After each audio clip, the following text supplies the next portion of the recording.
What's going on, guys? Welcome back to yet another stream. Hope you guys had a good weekend. Good for me. Very, very busy, but good. So, when I left off Friday, I was in the midst of working on the gameplay trailer. If you guys saw it, you knew that I was working like crazy to get that done, and I actually succeeded and tossed it up on YouTube. So, tell you what, I'll go ahead and play it once. If other people come along, I might play it again later, but, you know, gratuitous showing this thing off a little bit. Let me size this up a little bit. Wait. Let me get this properly set up here. Hold on. Make sure the audio's up. Yep. Stretch this out a little bit. Put this in here like so. Like that. Here we go. Mute the music for a second. Here we go. So here is the finished trailer. Space. The final frontier. These are the voyages of the starship. Is that a Tribble? On my ship! Tribble Troubles. Boldly go where no Tribble has gone before. Play as a Tribble that's been beamed into the core of a hostile planet. You'll have to jump, climb, and squish your way to safety. Face off against dangerous goners, speedy sandworms, relentless alien apes, and phaser-toting crew members. Battle your way through 16 challenging levels across 4 different environments. Collect gems to score power-ups like shields and sonic attacks. Complete missions and unlock new outfits to personalize your Tribble. Tribble Troubles, beaming down in July for Xbox, Steam, and mobile. And we're out. There you go. So there is a full weekend of banging out on that. Very, very big thanks to my friend Ed supplying the fantastic voice work. Truly, truly great stuff. So super big thanks to Ed for making that fantastic. So there you go. There is the gameplay trailer. It is up on YouTube. I guess I could post a link here. Anyone that might be interested. If you just go to Scary Robot Games, but let me go ahead and just bring this up for a second. Let me get the put my music back on. There you go. Get the share, copy. There you go. Go. Troubles gameplay trailer. Boom. There you go. There it is. So, yay. Finally got that out the door. So now I'm going to turn around and turn to Steam. Get the Steam page up. Get the video loaded. Get some screenshots loaded. And then turn that into a wish list page. And hopefully find some people interested in it. Start trying to get the word out. The whole marketing thing, which is the one thing that I am fantastically terrible at doing. Let's see if I can actually improve my game a little bit this time. So, there you go. That is that. So, got that on my system finally. Actually just a few hours ago. I got it uploaded. Just dropped in a few sound effects for some of the creatures. Kind of placeholder right now. I'm not sure if I'm totally sold on some of those, so I might go back and revisit those at a later time, but time will tell. We'll see. Maybe if I leave them in, right, actually sort of integrate them into the game in temporary status, maybe I like it, maybe they stay, but we'll see. But so anyways, playtime's over. Everyone back on your heads. So at this point, I need to get the game done. So what do I have left? Well, one of the things I'm looking at probably working on today is, if you guys remember, I hated the animation for the crew member, the red shirt crew member in the space stuff. Let me make sure I got this set up correctly so it'll play correctly. Gameplay controller, fire this up. Because before it was doing a thing, every time it beamed to a new section, it just did that same animation where it goes look up, look down, look center, and then go, right? And it had such a you know, just perfectly metronome-like pacing to it that it's just, excuse me, the animator in me hated it every time it played. So I finally went back and revised that, just give you a sense of it. So now he actually looks it had 3 different animations depending on where you are, right? I use the same animation. It's still kind of doing this like reaction look, and I may, time permits, I may go back and actually tweak that as well.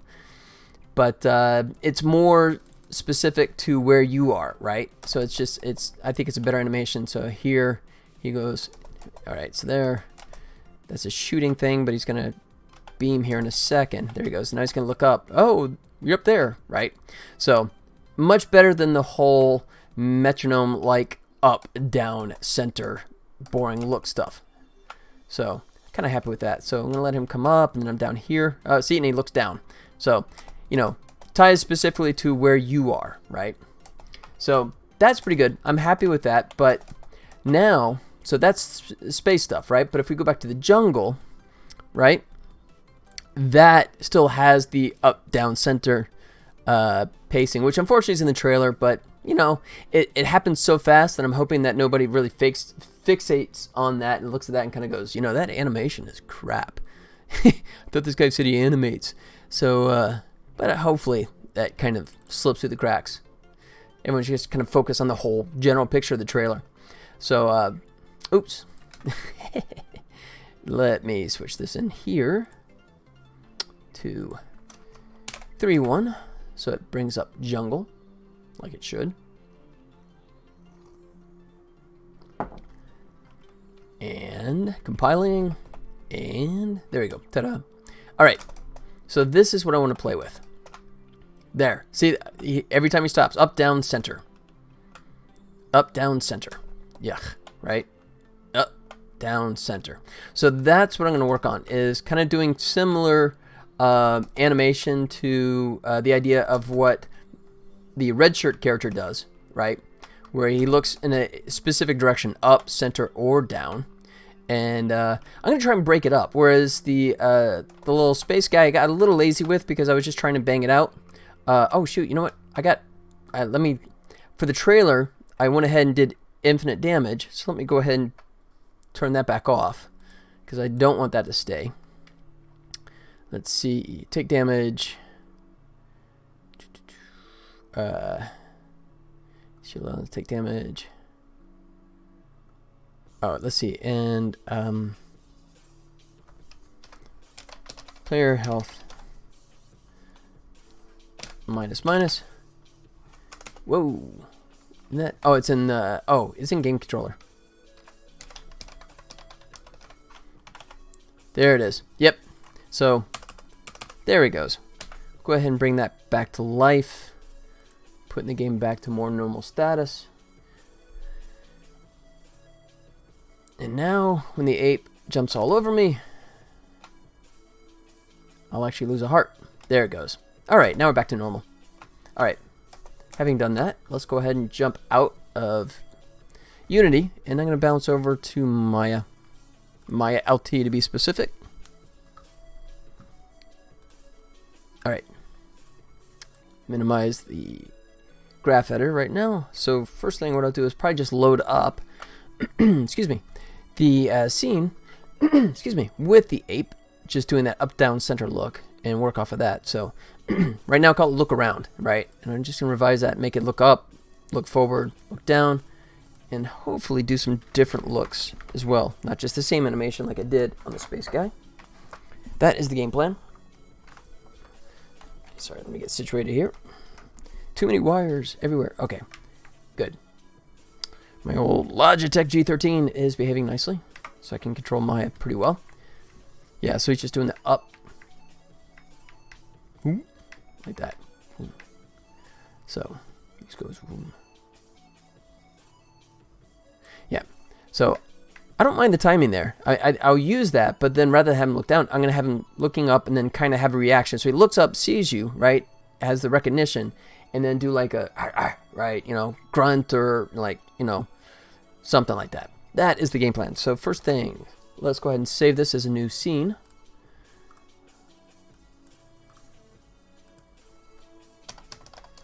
Look up.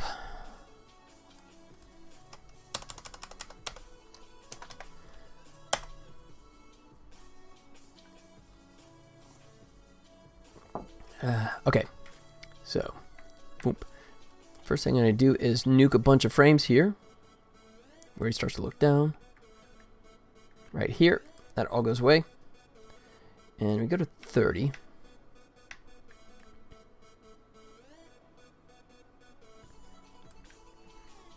Like so.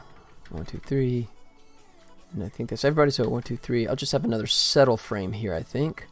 So there's long enough recognition here. And let me see. I'm going to go to graph editor. I like doing it this way sometimes. Just kind of smooth this out like so. Like that. Like that. Just have a little continuation for that. And then rotation. Yeah, definitely here. Like that. So it's just a little more subtle. You can see it's subtle, but it's there. And then I'll do the same for the chest as well. Actually, I'm just going to do this manually rather than just... And then have the head compensate for that move here.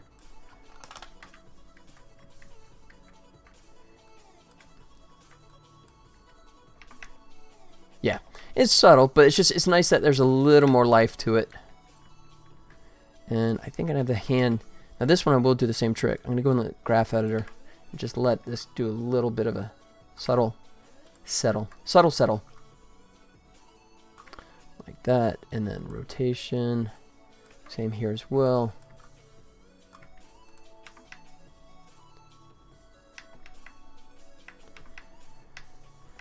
Okay.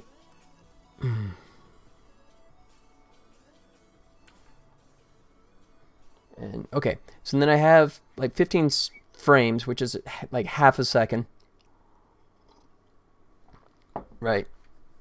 So I could do, before he has to go into the run or whatever it is he's going to do, the jump, climb, or jump down, whatever.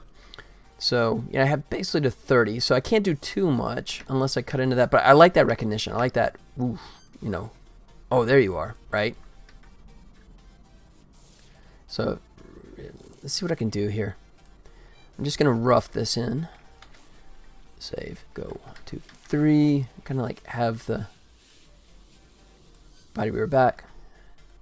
Like so. 1, 2, 3. 1, 2, 3. 1, 2, 3.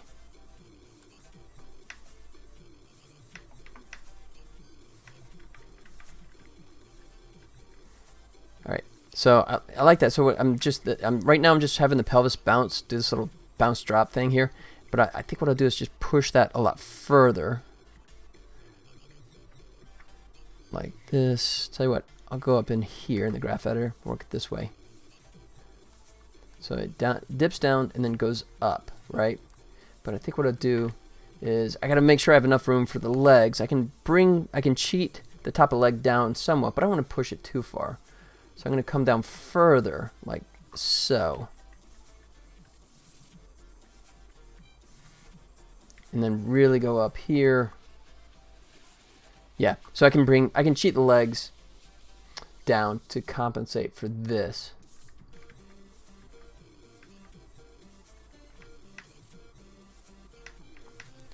Right, he's doing like that.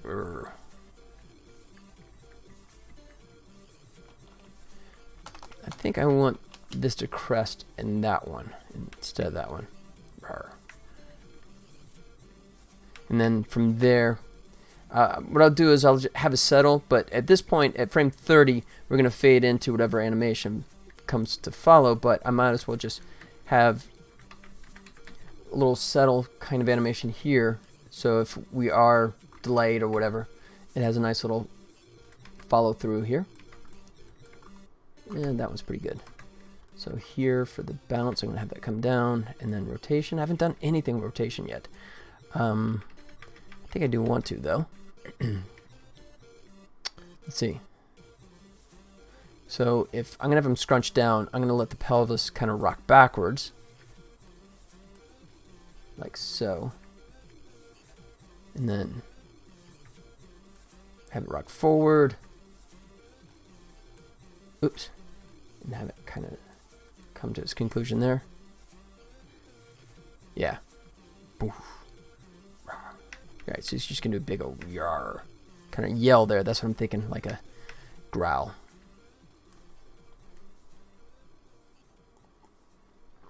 All right. So we got that. Now we need to work the upper body and let that compensate for the rotation we got going on here. I really want to do a squash and stretch here. So I'm going to go ahead and just drag this body way down. So he's going to get really tightened up here. Like so. Like so. And then he's going to explode. Boom, when he launches upward. Let's see how far I can push this before it kind of extends beyond the pelvis. And it's like that, right? Can't go too far, but I can really push it. Like so. So, yeah, the nice thing about this is I know that I don't have to worry about any kind of, well, I won't say that. I was going to say I don't have to worry about any kind of collision, but that is not possible. I mean that's not totally true. I mean, the player could come in this range, but the collider box is actually going to follow along with it, but I guess that's fine. Sometimes I'm kind of mindful of it. Let's see. Yeah. So for this one, I actually do have a head box collider separated. With the red shirt guy in space, I'm actually just using a standard box collider for the whole body because I'm really not doing a whole bunch of squash and stretch with him. With the ape, he's all over the place, right? So I had to break that up into separate, like the body, and I just have, not on the arms and legs, but I figured if I put them just boxes on the hands and the feet, that's be sufficient to catch any kind of contact that comes around.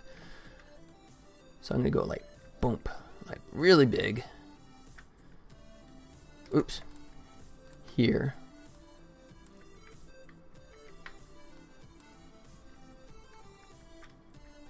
And then 1, 2, 3. He starts to come down. You're going to really play that downward like that. Ooh, a bit of a snap there. Okay, so then I need to settle that, which I'm going to do here. Like that. Maybe not have it snap down so much.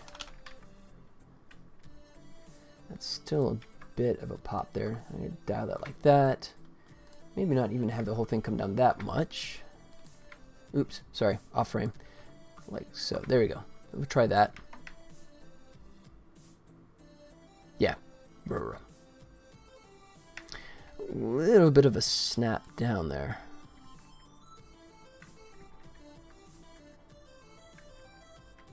Maybe, I don't know, let's see. If I come down and then come back up a little bit, so it's a little bounce. See if that's, nah, it's a little quick. It's 3 frames, so that's looking a little poppy there. It's not quite as smooth as I would have wanted. So I'm going to go back to the idea of just smoothing out there.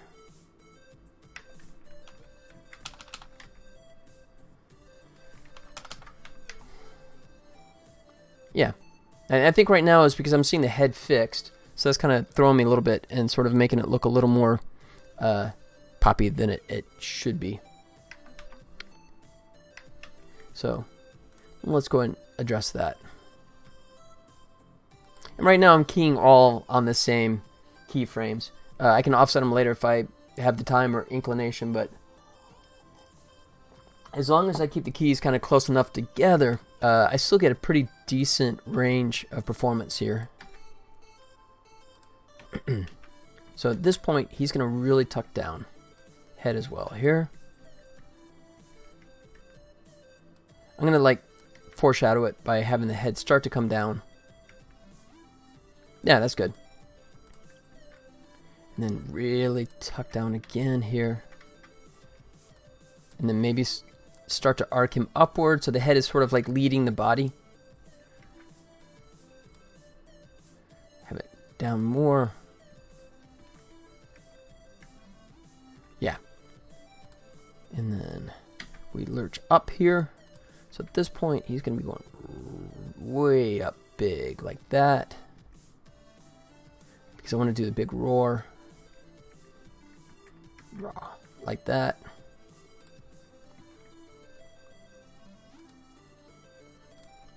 Sucks right thing? Yeah, I did. So then I'll start to let the head kind of fall at that point. more like that. Okay, that might be enough. And then now we're going to let the head kind of work its way back down.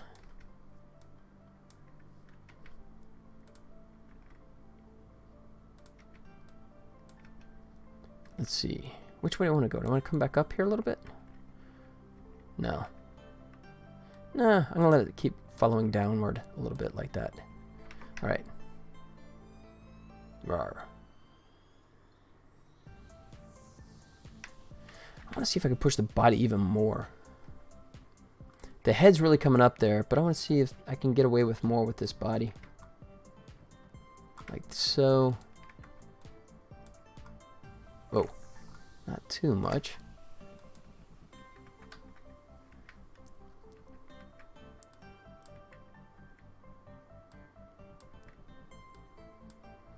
Like that. Let's see what that looks like.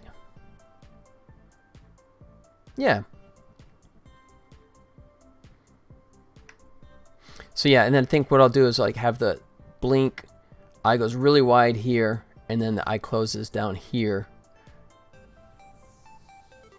And once again, these last 3 frames, we should be dissolving it into whatever the next animation is. So this is probably not going to play that much, but at least it'll help drive the crossfade a little bit, so it's not just coming to a screeching halt, which would look kind of bad. So let me do this. Let me hit Control S.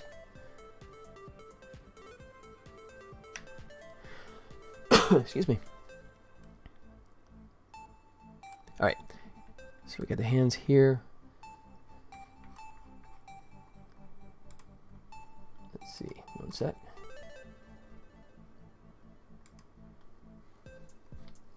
Alright. Yeah. So then we really want the arms to come up big here to compensate for the body going down. Like so. So I'm really gonna push this big time. Yeah. And give that a little bit. I don't want that arm to hyperextend there. Oh, do I not have... Oh, that's why, because I don't have this, the top, the shoulder there. That's why I was starting to do that.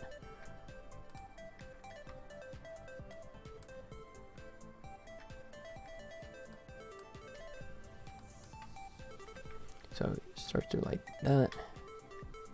I want this to come up just a tad.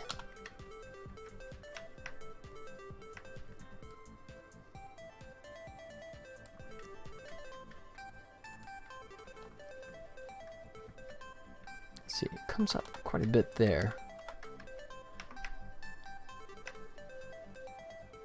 A little bit of a ping pong there. Let's see.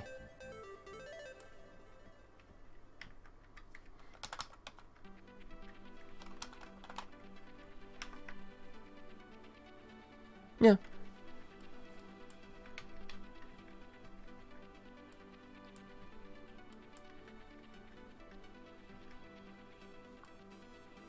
Really bring that hand up here. Or do I want to go the other direction? Yeah, I think I might throw it out that way instead. Boom. Alright. And it really tucks in here.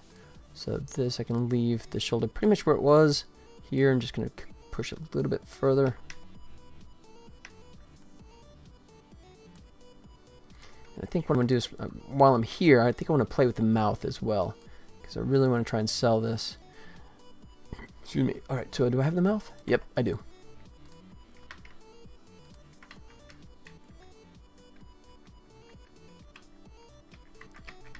Alright, so there we got a couple keyframes on the mouth now. I'm going to go ahead and just kind of squish it down as much as I can. Hey, Lucchini. Hey, what's up? How's it going? Nice. There you go. Perfect catch. Oops. Hey, look at that. You're moving up in the ranks already. What's going on, man? Have a good weekend? Anything new and exciting? Showed the gameplay trailer earlier to a bunch of quiet. Nobody's. Yeah, had a nice weekend. Awesome, man. Anything exciting? Anything in particular? Yeah, I'll tell you. I'll fire it up here in a minute. Actually, it's been half an hour since I fired it up when I first came on, but I could fire it up another time. Just playing games with friends, the usual. Nice. I vaguely remember what it's like to play games. I said it before, I say it again. The more I make games, the less I actually find the time to play them, which drives me nuts.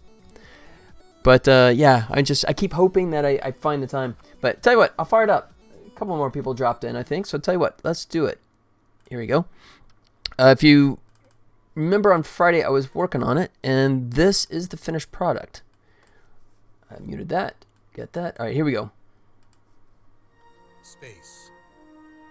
The final frontier. These are the voyages of the starship. Yeah, I test them, exactly. Tribble? On my ship! Tribble Troubles. Boldly go where no Tribble has gone before. Play as a Tribble that's been beamed into the core of a hostile planet. You'll have to jump, climb, and squish your way to safety. Oh, you watching YouTube already? That's awesome. Speedy sandworms, relentless alien apes, and phaser-toting crew members. Battle your way through 16 challenging levels across 4 different environments. Collect gems to score power-ups, like shields. Temp sound effects in there.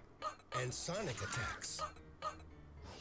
Complete missions and unlock new outfits to personalize your Tribble. Tribble Troubles, beaming down in July for Xbox, Steam, and mobile. There you go, short and sweet. Just a little over a minute long, about a minute 10 total runtime. So I think it's a decent balance, right? I have a little teaser in the beginning that kind of like sets the mood. In July, let's go! You sound like my business partner. I got a late start because I was talking to him on the phone, and he's kind of like, yeah, I understand it takes time, but why aren't you done yet? Oh, because I don't have a team. Yeah, but yeah, the next couple of days, hopefully, now that I got the gameplay trailer all set up, the next step is to set up the Steam page. I meant it as a nice. Oh, that's cool. As nice, yeah. And well, that's, I should have July in air quotes, in case I completely screw this up, right? But I think I'm in good shape, right? I mean, at this point, all the mechanics are in place, right? And everything is working. So now it's just a matter of adding more content. Obviously, the animation and the cutscenes and all that kind of stuff. So working through all that stuff. But yeah. We're getting there.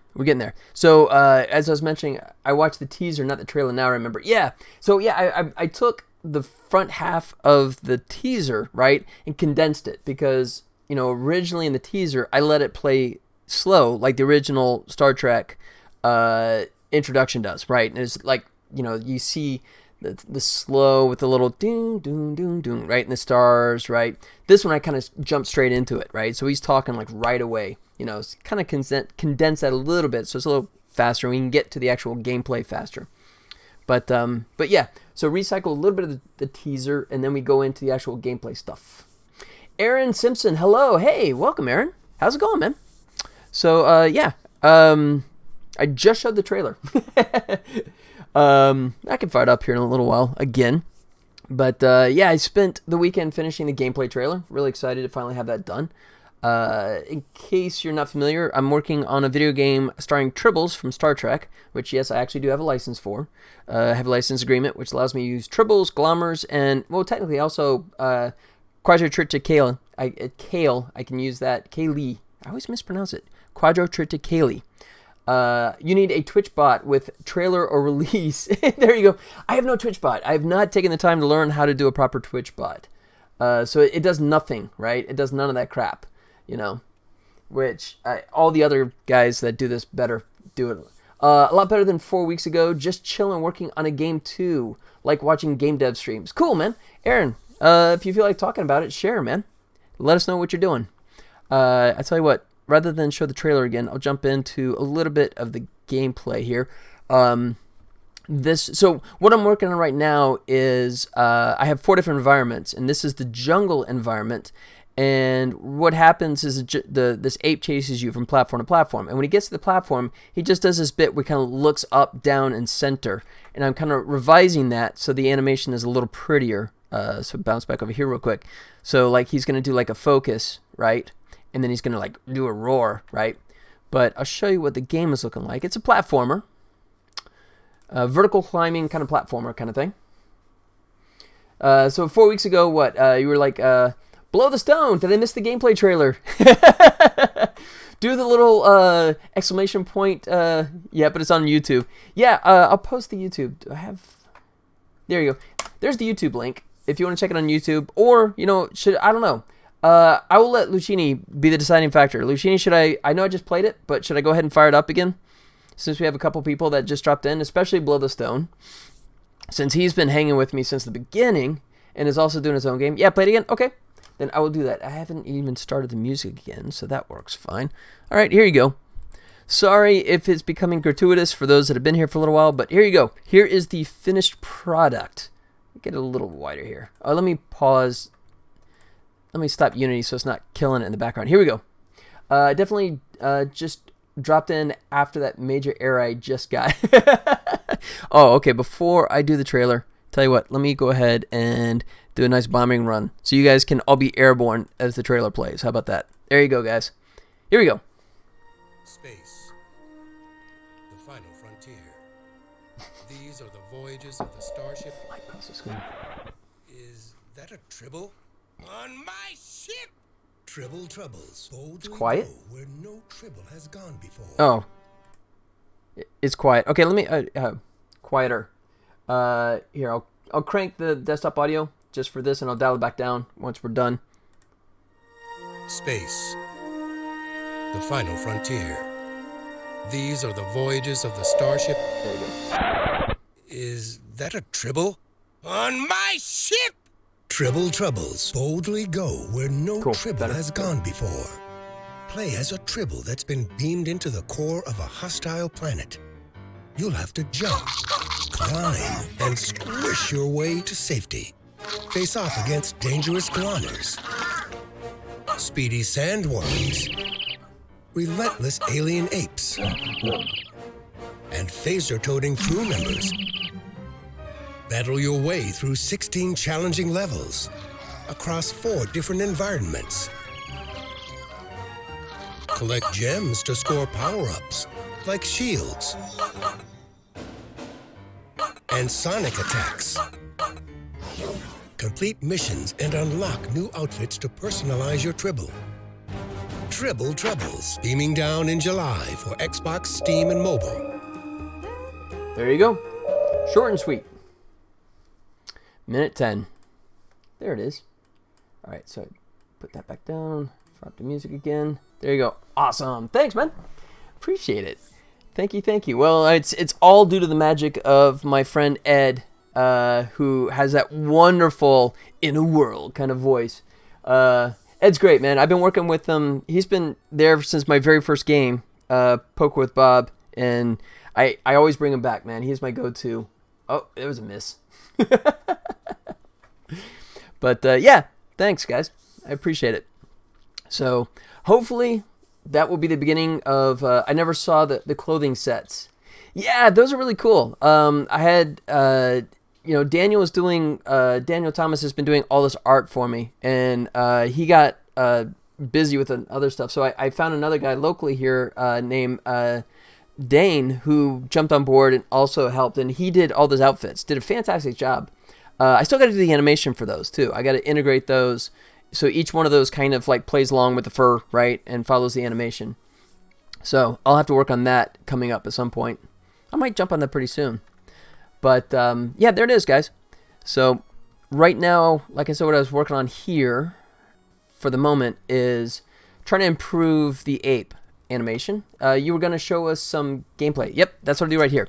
So there you go. So this is the jungle, right? So at this point, you have these glommers, right? Which come out of the animated Star Trek series. Come here, buddy. Faked him out. Oh, shoot. I'm already down to 3 hearts. I'm doing terrible here. So, at this point, you have these vines. And obviously, you see how they do damage on me, right? Uh-oh. And, so... Oh, God.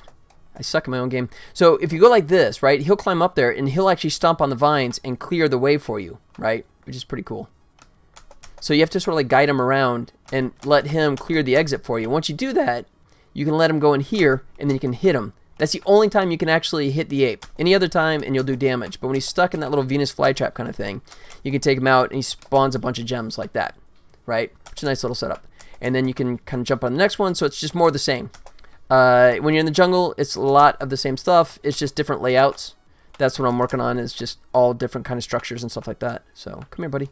Yeah, and see, right now, what I hate is that animation. Every time he lands, up, down, center. Yeah, that up, down, center animation for him. Come here, buddy. Go do your thing.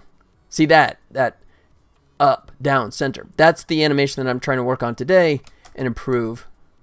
Come here. You gonna hit that for me? All right, there you go. Come on back down. Give me another gem. Yeah, I slipped off the edge there. Yeah, he's gonna tie it up there for a second.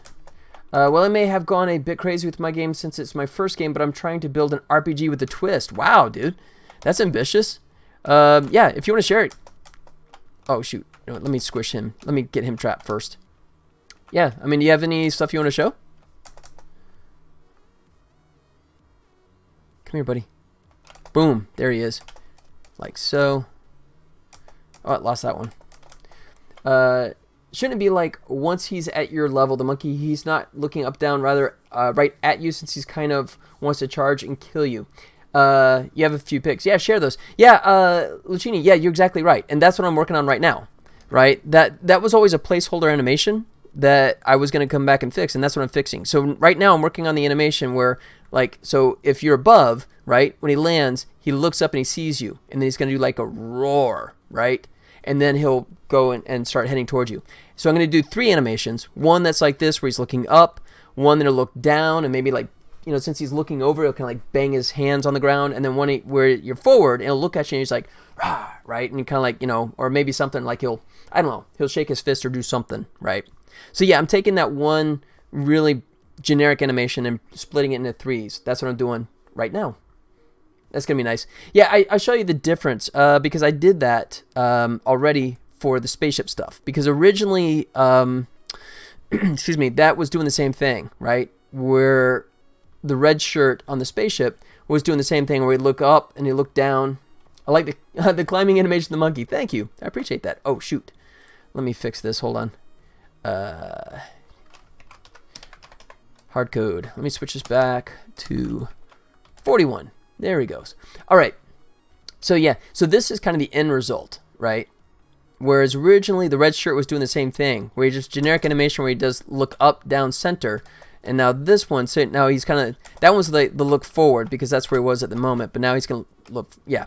So here, that's the look forward because every time he comes off, it's looking at where I am at that moment. So if I'm there, so now he looked up at that one, right? So if I look like that, yeah, let me see if I can get one where he's up here and then he looks down. Come here, buddy. Like that. He'll look down at me now. See? So he does that. So now those are 3 different animations, right?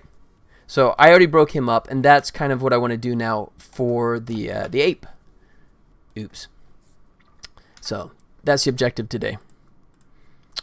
So, right. So I'm doing that now. So he's gonna he does the registration where he sees you, and do like a roar, right? And then it'll dissolve. It'll crossfade into whatever the animation is, either the run towards you or the jump, that kind of thing. So that comes up here. All right. So let's go roar like that.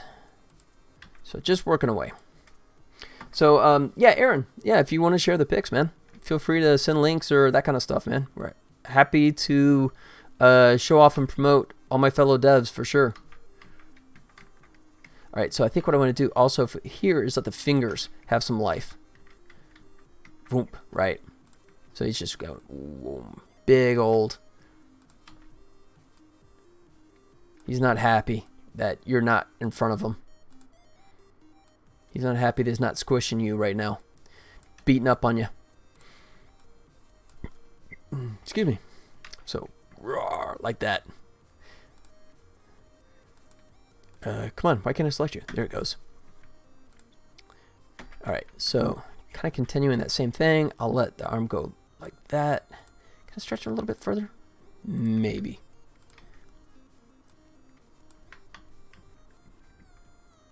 Yeah, that's cool. So you see it does a little bit of an arc there, right? Brings it up, and it's going to swing up. And I'm going to push the fingers just a little bit further. See if I can push them down a little bit further, just to suggest that stretch. And in my LT, Maya handles alpha images and Z depth really, really, really poorly. So there's stuff that's like the edges. You see the white glow on the edges, and then like the fingers are actually on top. So it kind of looks like crap in Maya LT, but in Maya as well. Maya does it kind of the same thing. Maya doesn't really care about doing sprite-based animation, but you know, in Unity it all plays out nicely. Oh, here we go. So here's an in-game pick. Let's take a look. Oops, wrong one. There it is. Oh, sweet.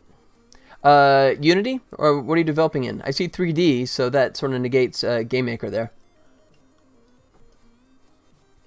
So there you go. That's first picture there.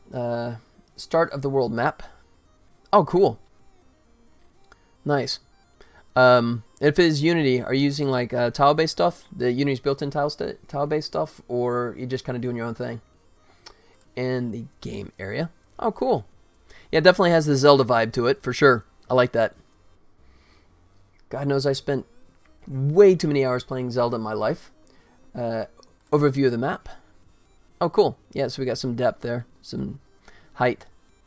And I mean, are you actually going to do like a true 3D, so you actually go up, or is it going to be like Zelda fake 3D? It's a program called RPG in a Box. It's based on Godot. Oh, that's cool. So it's an offshoot of Godot. Interesting. That's cool. City area test. I appreciate the pixel art. There you go. Yeah, Blow the Stone, of course. You want to throw up an image yourself, buddy? Blow the Stone is also doing some classic pixel art stuff, right? He and his buddy have been working on it for pretty much as long as I have, too. Or let's see, actually, you started it while I was still working on my previous game, I guess, right? The Valley Village game. But, yeah. Oh, yeah, sure. Give me a sec. No, I said, I asked you then, dude. If you don't have it ready, no. The moment's passed, man. No, I'm just kidding. Yeah, fire it up, buddy. Fire it up. But yeah, dude, that's cool, man. So, okay, so it's RPG. My idea is to make a 16-bit game like Link to the Past, but I'm making tile sheets and then make them into 3D blocks. Oh, sweet. Okay, so there's a little bit of 3D blocks as in Minecraft, where the player can actually kind of build himself, or just the environment itself has like that kind of 3D block Minecraft, but with a Zelda gameplay mechanic. Am I reading that correctly? All right, here you go. Here is... Oh, yeah, here's this Kickstarter. Let me mute my music here. Booged. Turn up the audio again. There you go. There's Blow the Stone's goodness. All the links are in the description if you want to join our Discord or anything. We just passed 200 members on there. Sweet. On Discord? Yeah. Oh, you got 200 on Discord? That's awesome, man. My Discord is terrible, but you guys are incredibly active on there too, and you have an incredibly active user base, right? And that's my fault for not just bantering enough on Discord, I think, which is why mine hasn't grown as much. Yep, Discord. We try to always post there. Yeah, smart. Yeah, but the only time I do is when I go, hey, I'm streaming, you know, and then my small collective group goes, and explore the dangers underground. Fun stuff. Look at that. And it's roguelike, right? So, I mean, the maps are generated at runtime, right? I think my major tip is post pics. Oh, sweet. Okay. Which I'm terrible at, but yeah, you know what? That's a fantastic idea. I will be better about that for sure. Defend your riches. But yeah, is it fixed level? I think it is. It's sort of like it's roguelike, right? So the levels are all generated at runtime, right? So it's always unique. I think that's correct. Tell me if I'm wrong. That looks really great. Good luck to you, Luchini. Offering some good luck there. Yeah, roguelike. And the oops, pour that off to the side. And the areas generate as you go on. It's like a massive Minecraft world. Oh, sweet. Okay. So, do you hold on to the? I assume, yeah, you have to hold on to the older stuff as well, right? You know, so they can return to it. So, but you just kind of flip it off, right, like a switch, and then when they come back to the area, turn it back on, right? But not infinite. Gotta go to sleep. Germany midnight right now. Sleep well, you guys. See you next time. Lucini, thanks for stopping by, buddy. Thank you so much, man. Take care of yourself, and hope you can come by sometime in the future. I'll be here a couple days a week. Monday, Wednesday, Friday, still doing that. 2 o'clock my time, which I guess is going to be like starting at 10 your time if it's midnight now, or I guess at 9 or 11. Yeah. Once you leave the caves, like go back home, it deletes everything, and when you go back, it's all new. Really? Interesting. Okay, that's an interesting type. Okay. Let me just say, Lucini, take care, buddy. Thanks for hanging out with me. I do appreciate it. So I'm curious about that. So do you think that's, I mean, do you think that might upset players, right? That concept of, you know, I mean, because like with Zelda, right? You know, you go into a forest, you clear it out, and you know if you come back, there'll be, like if you take out all the bad guys and you return later, the bad guys will return, but the layout is always going to be the same. So that's an interesting concept that if you go away and come back, the actual dungeon changes every time. Huh. But if you don't leave the caves area and walk back, it's still all there.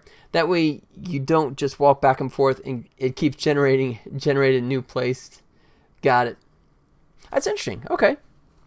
Cool.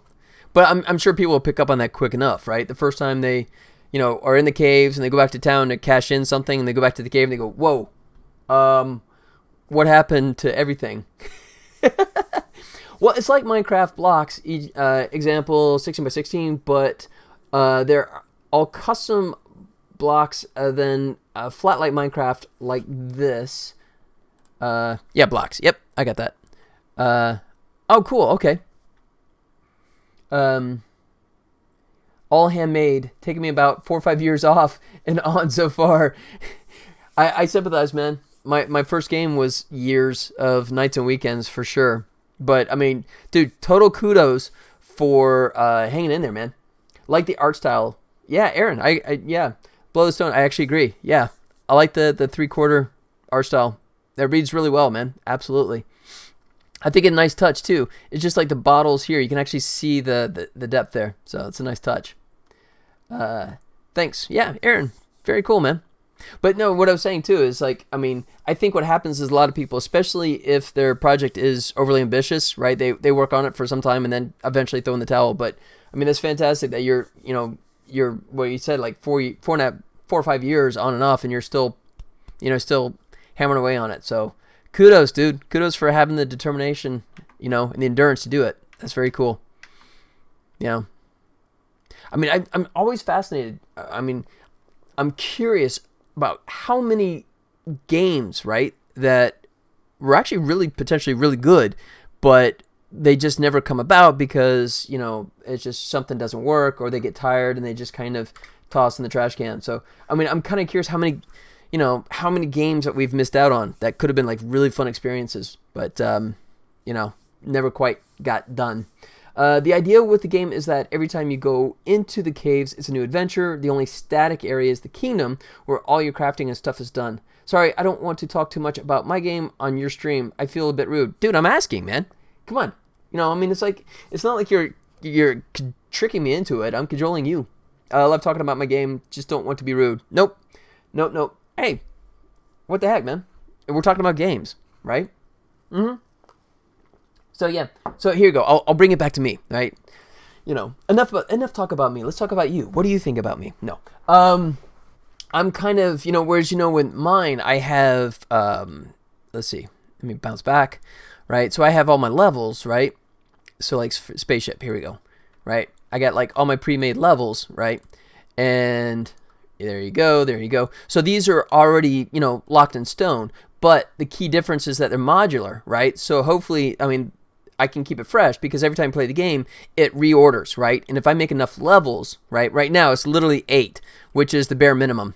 So now there's no variation. But I'm going to, you know, in the next couple of months, I'm going to start banging out tons of new levels. So hopefully every time you come in, right, levels will start looking familiar, but there's still enough that it doesn't feel like repetitious. That's what I'm hoping for. That's what I'm shooting for.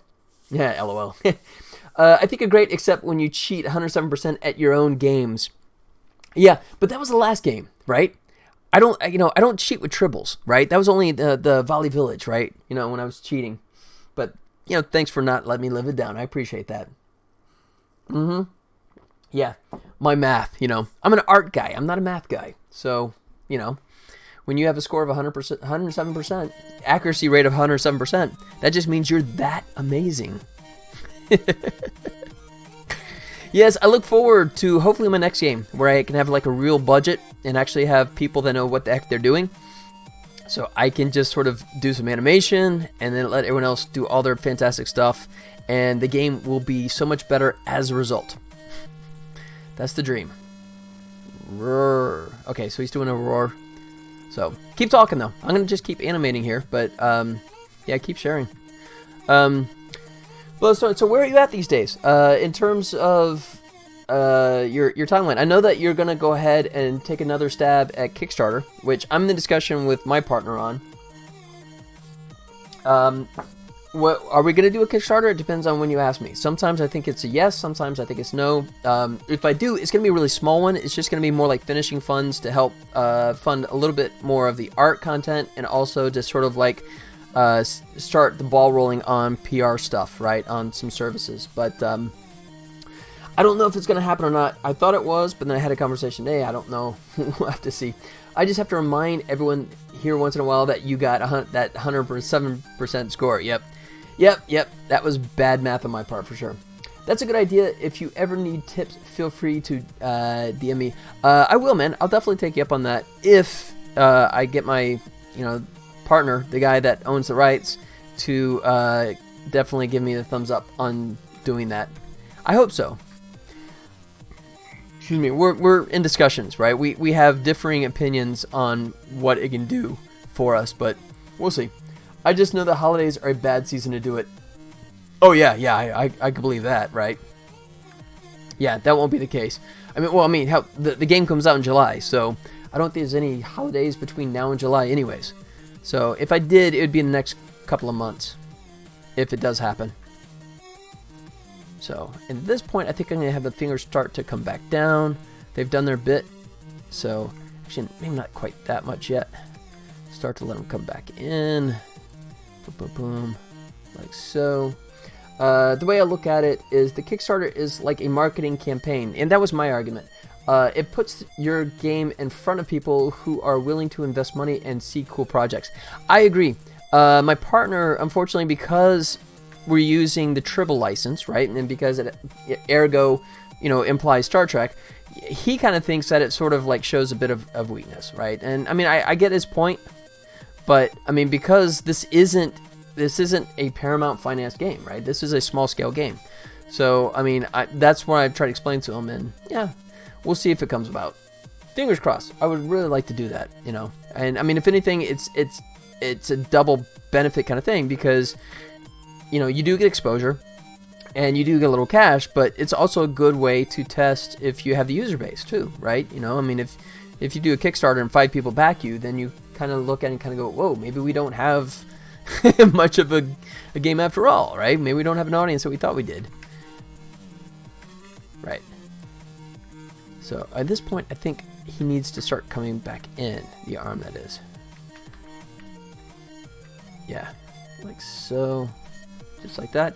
There's some big projects that have been on Kickstarter. There have, but I think, you know, because, I mean, you know, my business partner, I mean, he's great, but he is the first to admit that he really doesn't know much about games. And I think for him, his knowledge of Kickstarter is more of like, you know, what he's read and the stories and the horror stories about, like, you know, hey, they raised $200,000 and they disappear, right? And I mean, there's a lot of that, unfortunately. There has been a lot of that. But, you know, I think this is kind of a different setup. Aaron, one thing I'm hoping to do is, and this has been said a lot, but for example, I'm hoping in my game, if you go to a small town and you help that town grow, and the town will get bigger, be more popular with people. If you are a bad, you may make the town abandoned, or it gets taken over by bad people, which chooses going to have benefits, bad or good. Sort of like the old Good and Evil game, right? I don't know if that's before your time, but that's when I played, I think that was it, right? With the Good and Evil video game, where you have like the giant, no, that's Beyond Good and Evil. Shoot, what was it? Shoot, what was it called? Oh crap! It's the one where you play like an avatar, right? And it's like a giant gorilla, and he manages the city. And you could either be kind to the people and help them, or you could pick them up and throw them into the ocean, and they could fear you. It's not Good and Evil. Let's see, Beyond Good and Evil. All right, that's gonna bug me. I have to come up with that. Black and White. That's it. It's Black and White. Black and White. That's it. Check this out. Black and white game. Here it is. Images. And yeah, this is from a million years ago. How long ago was this? 2000. Let's see. 2001, 2002. So we're talking nearly 20 years ago. Let me bring this over. Here you go. So I think it was Peter Molyneux. I think it was old Peter that did this one. So yeah, I had so much fun, because it would be one of those things that, you know, he would pick up a villager, right, and he would chuck him in the water, and he would actually start laughing. You know, it's like, that's wrong, but I'm laughing too, right? You know, it was a fun game. It's really challenging after a while, but okay. So but you will see changes, not just NPCs talking differently, and nothing changes. I always dislike that in RPGs. It's like, oh, you saved the world, and literally nothing in the world changed. Dude, I totally get what you're saying on that too. I agree, right? It's like, why do I bother if it's a hard-coded path, right? It's kind of like there's no real influence there. I totally agree with you, Aaron. Yeah, Kickstarter is a great way to judge where you're at with your project. It can diagnose a problem. Dude, you're speaking like you're talking from experience there, right? No, but that's cool. Yeah, I mean, you guys are gonna rock it there on your second shot, I'm sure. I believe you guys. Yeah, sort of like Fable. Oh yeah, Fable. There you go. But a real game changes, not just NPCs saying things differently. Yeah. So black and white. There you go. You can literally smack the monkey. Yeah, you go right, and then, or you could like pet him, and you go. Yeah, you could scratch his belly. Yeah. Or you would eat them. He could eat them as well. That is so true. Right. So it was, you know, it was basically a descendant of Populous. I don't know if you guys remember Populous. Populous game. This is sort of like the godfather of the God game, right? This is when I played on the Amiga. And now this, oh my god, how far back was Populous? I can look this up. Let's go back. 90s. But how far back was Populous? Oh, 89. Oh god, I'm old. But yeah, this was so much fun, man. This was, you know, and then because you played on the PS1, nice. Yeah, because, you know, the machines back then were just not that powerful, right? So you could only have like this amount of screen space at any given time, just because that's all it could afford to draw, you know. Experience for sure. I'm sorry, I was playing, man, you know. I feel like we diagnosed our problem well. We found we just needed to put ourselves in front of more people. I'm happy how it turned out, and we got a lot of new fans. I'm 34. That's, yeah, Aaron, okay. Hi there, youngin'. Yeah, I'm kind of 17 years past that, but I digress. So yeah, I'm curious, going back to that, so you thought the key thing was that you didn't have enough of a user base to support the Kickstarter? I'm curious about that. Or do you feel like you didn't reach out to your users, or you needed to access more? I'm curious about what the experience was. Now I'm getting selfish because I want to know this for my own benefit. Because in terms of user base, I'm relatively small, but I mean, with my partner, I have access to all of his customers that have bought Tribbles, right? But we haven't reached out to them yet. We needed to access more, I feel like. Yeah, more people? Okay. So, I mean, I have that in my back pocket, right? Which is, my partner has, several thousand customers on his mailing list, right? And I can reach out to those individuals and hopefully bring them on board. But we haven't started doing that yet. I just kind of, I think he just doesn't want to, like, inundate them heavily. So I think it's kind of waiting for the right moment.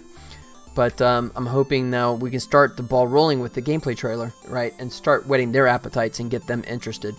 That is my hope. But yeah, so what do you think though? Do you think it's a combination of, I mean, because yeah, if you have like, if you're like some fantastic streamer, right? And you have like a user base of 10,000 people, right? Then you just kind of like one day wake up and just kind of go, oh, hey everyone, I'm in a game, go get it, right? And you know that, or it's on Kickstarter, go back it, right? And you know that you have enough that you're going to have a lot of people that jump all over it, right? But if you have a smaller user base, do you think it's a combination of just, inundating your user base and say, hey guys, support me, and please, tell your friends, and then also reaching out to other avenues to hopefully find other people and expose them to it as well? Well, I for one is glad older people are making games and not just be the typical thing of video games are bad. No, dude, I grew up on, man. I grew up on games, right? From Atari 2600 up, right? So, yeah, I love games, and I love that I have the opportunity to make them now, right? I love that the tools are there. I wish tools of this level of sophistication were there when I was younger, but make it up for lost time. That's one of the reasons why I'm such a workaholic, because I feel like I'm trying to catch up for all that lost time. Alright, so I'm going to keep talking, but I'm also going to keep working here. So, my boss is watching me, saying you're not animating enough. Oh shoot, I'm back to 30, so I need to get him more into a neutral pose. So I'm going to save this. I'm going to try and see if I can cheat this back down. I don't have to be exactly at the neutral pose, but I don't want it to be too much of a jump from this pose when it crossfades into whatever animation comes next. That's going to be a jerk. Yeah, that's way too much of a jerk. Okay, so I'm going to split the difference and hope that that's going to be it. Okay, boom. Let's see. Yeah, okay. 30, and I'll just fade into 33. Well, if you need VO, I can do voices. Oh, sweet, dude.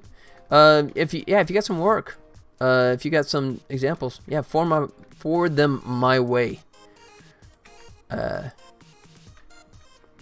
Yeah, and I used to voice over in a Dragon Age mod, but it never came out.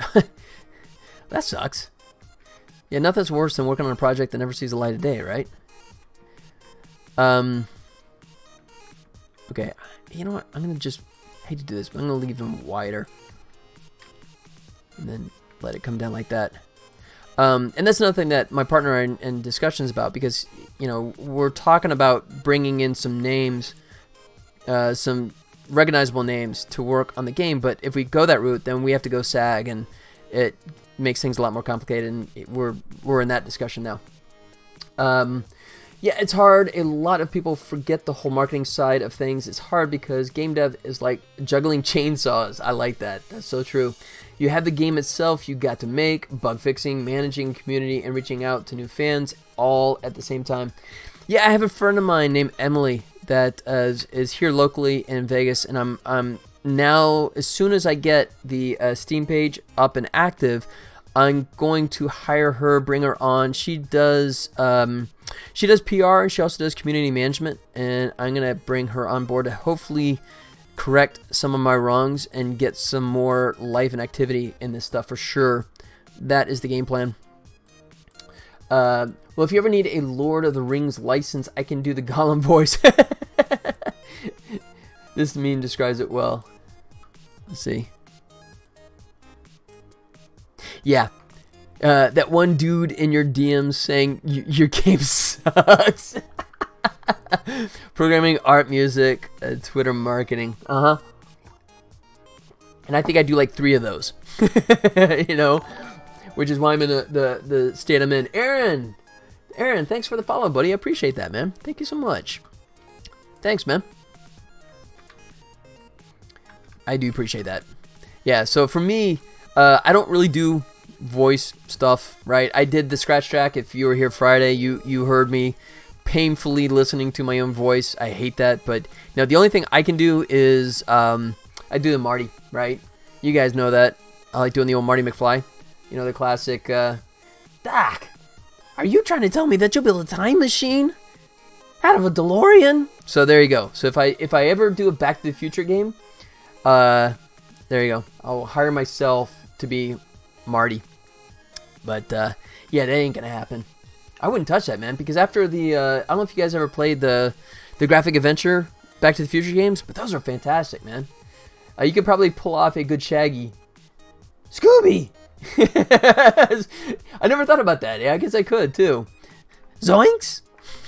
Great. I could do Michael J. Fox doing Marty McFly doing an impression of Shaggy. Like Scooby? Oh, God. Yeah, there you go. I got that going for me as well, too. I love the game. I did, too, man. I thought it was a fantastic story. I thought it was a really fun game. And the kid that they got to actually do the voice for Marty was absolutely amazing. And stupid trivia, but so they had Jennifer, but they got the original actress who was not Elizabeth Shue, but the original actress that was in Back to the Future 1 to come back and voice the character of Jennifer, right? Which it was just like, for the super Back to the Future nerds out there, I think that was just a really cool touch. All right, so I'm going to put that up a little bit more and let that come back down. Rawr. Yeah, I don't like that. I'm so busy trying to get that back down that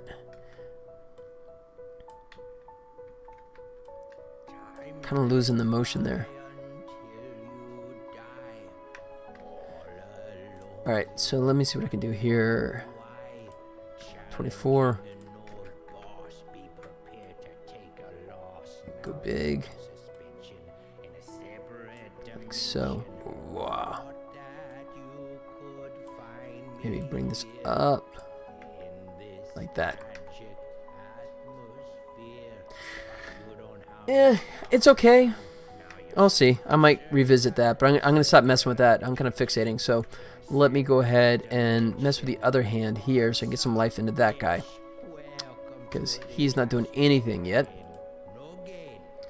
Oh, sorry, I missed this. In the part 5, they got Michael back. Sadly, I don't think they will do a new one since Telltale shut down. Well, it shut down, right? But it kind of came back from the dead, right? It kind of got resurrected. So, I don't know. But I think it really did a fantastic job of resurrecting the, the graphic adventure game, right? Which I love, man. I mean, personal favorite for me is the classic Full Throttle. To me, that is the definition of graphic adventure game. I love Full Throttle with a passion. That game was so advanced for its time, right? And so ambitious, right? Good old Tim Schafer, Mr. Double Fine himself. But I think, and this is my own take on it, but I think that Telltale kind of lost its way where they were getting so obsessed with, like, I don't know if you played the Jurassic Park one. I played the demo, right? And it was more quick time event. I felt like I was playing the old Dragon's Lair Laserdisc game, right? And less playing a graphic adventure game. And I think they got so wrapped up in just, movies, right? And, making the game more like a movie, from a movie. and less about telling the tales, right? If you go back to their Sam and Max that Telltale did, right, the updated version, I mean, that was much more focused. There were cutscenes, but there's a lot more story and control of the characters and gameplay. And I think, personally, that's my interpretation and my guess on why it kind of slipped. But hopefully the new version does better for him. So I'm going to hit Control Save right there. Guys, I'm going to duck out for a quick restroom break. But hang tight, guys, and I will be right back.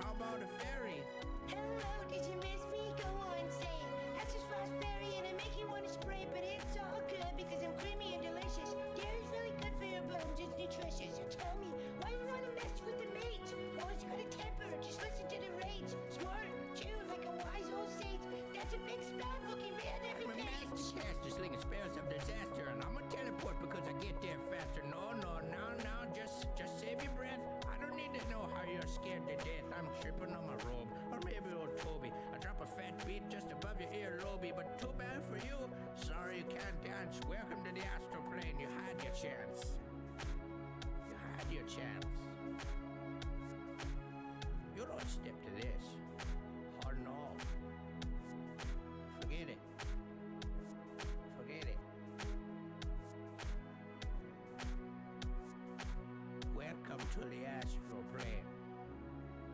How's that ass feel? Huh?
Alright, I'm back.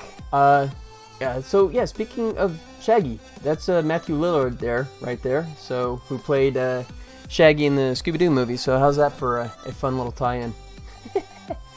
Alright, let's see, what'd I miss? Yeah, they got too many licenses and too many to handle. I think that's true. I think they grew really fast, and they were, yeah, I think you're right, they were also working on multiple games at the same time. Tell me more. What do you want to know? What inspired the art style?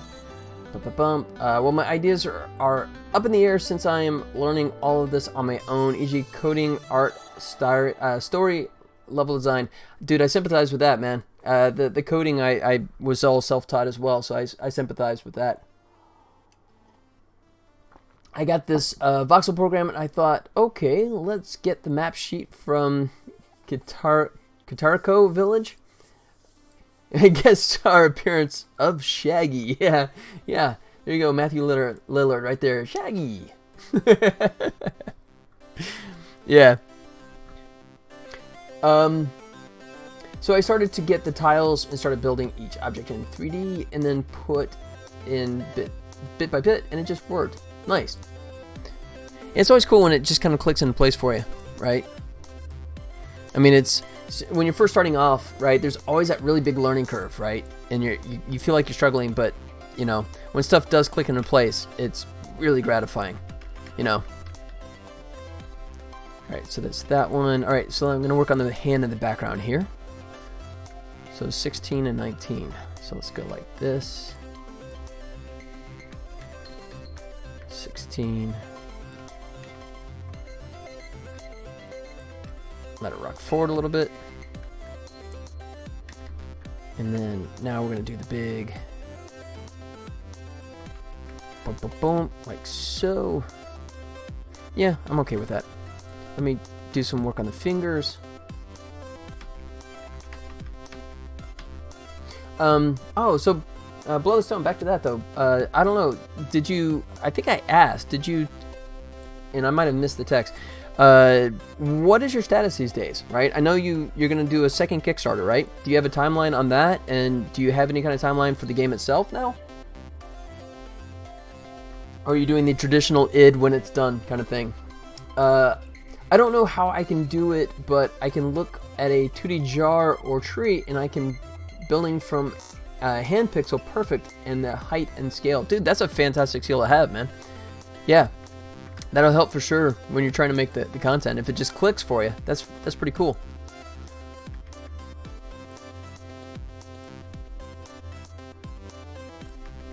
Boom, boom, goes up. And then one more at 21.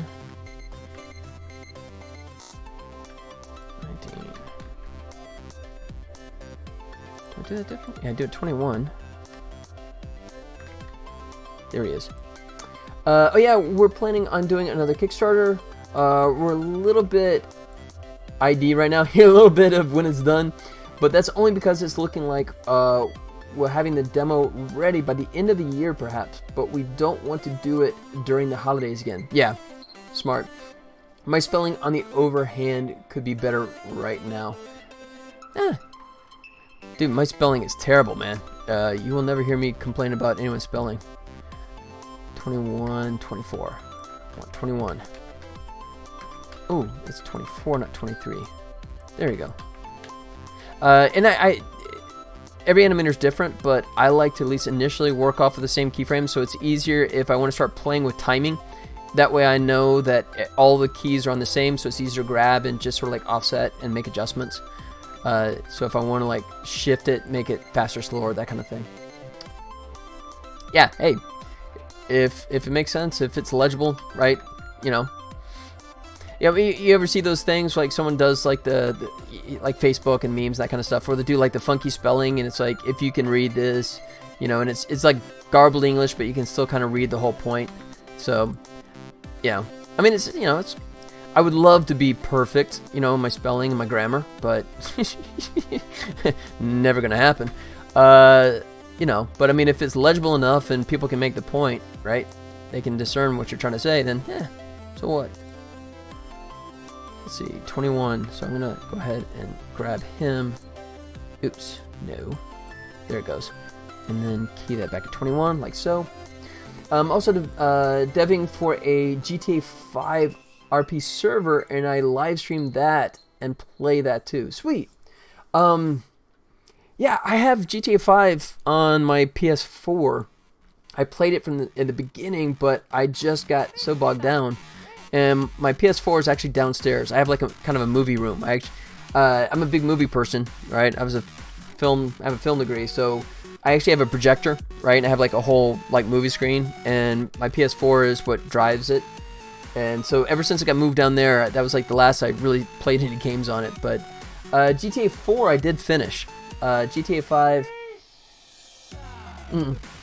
I started, but you know, it's like the older I get and the less free time I have, the better suited I am to games that have shorter playtime. I mean, the Fallen Order, Star Wars Fallen Order, was obviously the exception to the rule. I didn't care if that was 50 hours or 5 hours. I was playing that from beginning to end because I am and always will be a Star Wars geek. I was, you know, born and raised on that stuff, man. I was 7 when that movie came out in the theater, so I lived and breathed that thing forever. So I made the time for Fallen Order, but generally speaking, yeah, just really don't have the time to play like a super long game. There's that website. You guys ever seen that website, How Long to Beat? I love this thing. I hate to say that I actually resort to checking this out, but Yeah, you ever seen this webpage called How Long to Beat, right? So you can type in basically any game and it'll give you a range and give you a sense of how long the game takes to beat. I literally do reference this, right?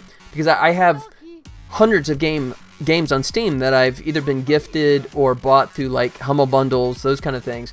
But I'll check, right? And I'll look at this and I'll say if it's like a 7 or 8 hour game, then it's like, oh sweet, I can jump in and hopefully plow through it. But if I see like, 30 hours for the main quest, I'm actually kind of reticent to jump in there, right?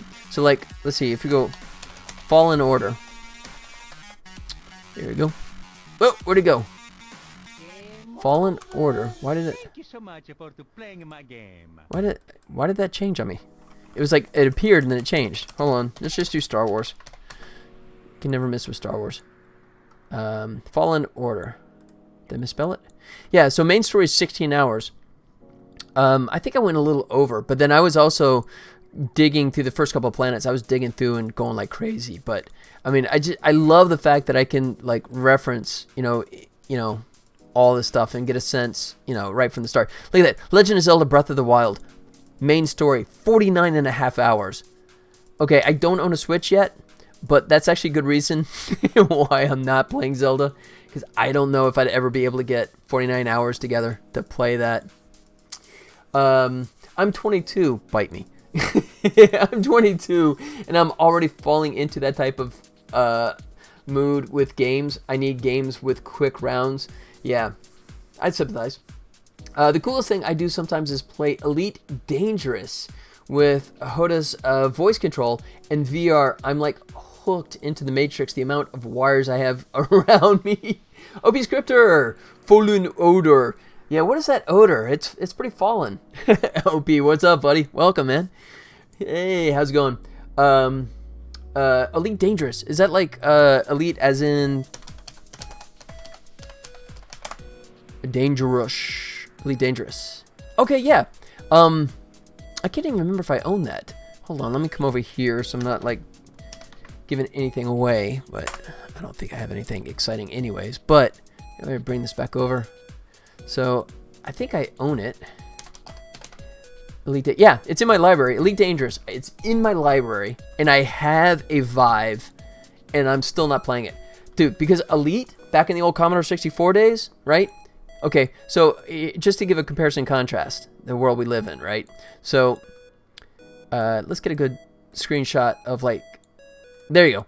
Okay, here we go. So this is what Elite looks like, right? This is what Elite looked like when I played it. There you go. Oh, look at them graphics. Whoops. There you go. Look at that. Oh, so we go from this, right, on my old Commodore 64 to this in VR. Dude, I really got to find the time to play this stuff, man. I would love to jump back into that for sure. The order's going to make me fall all over, honestly. Try 600 hours for Xenoblade Chronicles 2. Come on, seriously? How do you make that much content, right? Oh, with all the DLC and the story, 80+ hour stories. All right, so now here's a good question for you. This is something that, okay, so my game, I have 16 levels, right? And then you have like 4 levels in each world, right? And you kind of bang in and bang out, right? So one of the things that I did notice, like even with the Star Wars, right, is the fact that when you hit like all of the enemies, right, or Doom is a better example, the most recent Doom game, which I started playing, and what I noticed was the fact that is like, you walk in a room, right, 10 guys jump out, you kill them, another 10 guys jump out, you kill them, and you move to the next room, lather, rinse, repeat, right? And the only thing that changed was kind of the structure of the rooms, but it felt like, like there was not, you were playing so much of the same for so long that it didn't feel like there was much in terms of evolution, right? And I kind of got to a point where it's just like, okay, can I just move on to the next story point, right? Maybe that's just me getting old and cantankerous, I don't know, but it just... just because you can pad your story out with a bunch of new levels, if you're not introducing new content, new enemies, or new stuff to engage, or new gameplay mechanics, it seems to me that it's sort of like, at what point you just kind of go, okay, yeah, I got the idea, all right? That's fine, you know. I mean, especially in your levels where it's just the same tile set, right? It's the same objects, right? So I don't know. Maybe you guys can tell me your thoughts on that, but at least that's where I kind of come from. You need a program called Voice Attack. You can buy voice packs with like data from Next Gen or William Shatner as your ship AI. Oh, that's too cool. That is too cool. I love it. Oh man, that is so cool. Yeah. So your computer's talking to you in like a chosen voice. That's awesome, man. All right. Now I really want to find the time. All right. So where is my shoulder for this bad boy? Is this my shoulder? Oh, there's the shoulder. All right. So let me get some keyframes going on this bad boy as well. Like so. So I can actually stretch this arm out a bit more. Like so. There he goes. Like that. So this arm is going to bend that way instead of out like that. Oops. Tell you what, I'm going to grab these guys and just key them again. Like so. Kind of like this. I don't know, maybe I'll let it ride down. And boom. Yep, I'm going to bring the shoulder down to let it go further. See what that looks like. Yeah, that's getting there. If you're going to play it in VR, this is the voice program I use, Voice Attack. Control for your PC games. Oh, that is so cool. Wow. So you can just like speak it, right? And it picks up on it. How accurate is it though, right? I mean, is it, you know, I mean, is it just like always everything you say, it gets it right really quick and with no mistakes? Or is it you have to say it, you know, call mom, call Pizza Hut, you know, and you have to do it 5 times? Or is it just like right off the bat, it's just text so good that, yeah, you can't miss. And the voices are here. Shatner, Spiner, Marina Sirtis, Q, Tom Baker, Brian Blessed, oh sweet, Hawkman, and of course Barbarella, Norman Lovett. Oh, is that the? No, that's Norman Reedus. Norman Lovett. I'm blanking on that. Okay, these are getting deeper. I don't know. Idun Vic, Sabrina Ruiz, Alex Martin, Kate Russell. All right, so I'm assuming these are video game voice characters or something because I'm not recognizing these, but that's pretty freaking cool. That's really cool. Okay. If when I can find the time to actually sit down and jump back in, I'm absolutely getting that stuff for sure. With my English voice, it does it 90%. There are videos there too if you want to see it. Okay, I'll do a quick look. Let me pause the music here for a sec. I didn't lower the volume there. Sorry about that. Let's take a quick look. Actually, go to here YouTube so I can. Theater mode. Grammarly, bite me. No. Okay. Number 1, take us in. Affirmative. Commencing docking sequence. Helm control. Standing by. You now have the con. Thank you. All right. 1/4 impulse. 1/4 impulse. Data. I love it. Powering shields. Well, so you can have multiple characters also at the same time? 5 by 5. 5 by 5. I love it.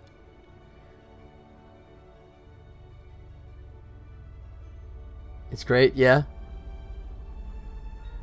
Wow. Oh god, I really want to play this. Landing thrusters. Affirmative. Stand by.